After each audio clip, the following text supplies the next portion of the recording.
Nou ek het Vrydag in daai video gesê dat as jy enige iets in jou lewe wil verander en jy soek 'n blywende verandering in jou lewe, is dit nodig om 'n gedissiplineerde struktuur vir daai verandering in jou lewe vas te maak, né? En ons gaan die week bietjie meer prakties daarna kyk en ek glo dit gaan jou help om iets in jou lewe te verander waarmee jy miskien al lank al sit. Jy wil hoeveel keer al verander het, maar dit werk nie, né? Kom ons kyk hierdie week daarna. Nou ek glo vas, maak nie saak wie jy is nie, hoe ryk, hoe arm, hoe oud, hoe jonk, waar jy ook al bly nie. Ek glo elkeen het iets wat hulle graag in 'n lewe wil verander. Hulle het dit al baie keer probeer, maar dit het nie blywende effek gehad nie, né? Nou, iets wat jy mooi moet verstaan. Verandering is 99% van die tyd nie kitspap nie. Ja, jy kry daai een of twee katarsis oomblikke wat daar net iets gebeur en jou lewe verander in daai oomblik. Maar oor die algemeen is dit nie kitspap nie. En dis hoekom, maak nie saak wat jy wil verander nie.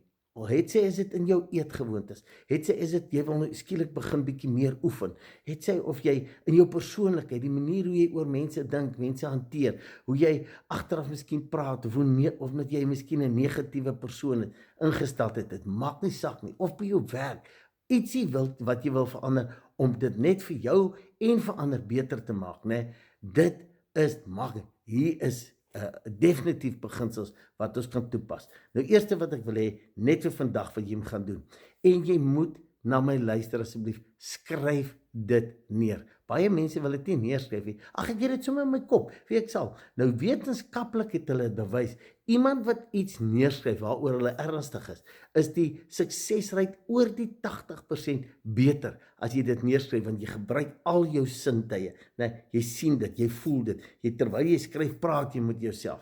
So doen dit asseblief. Nou al wat jy vandag moet gaan doen, gaan skryf in elke area, net neer, jy hoef nie lang hoofstukke te skryf, jy skryf net neer, weet jy, ek wil graag meer van dit doen, of ek wil minder dit doen, of ek wil hiermee begin, né?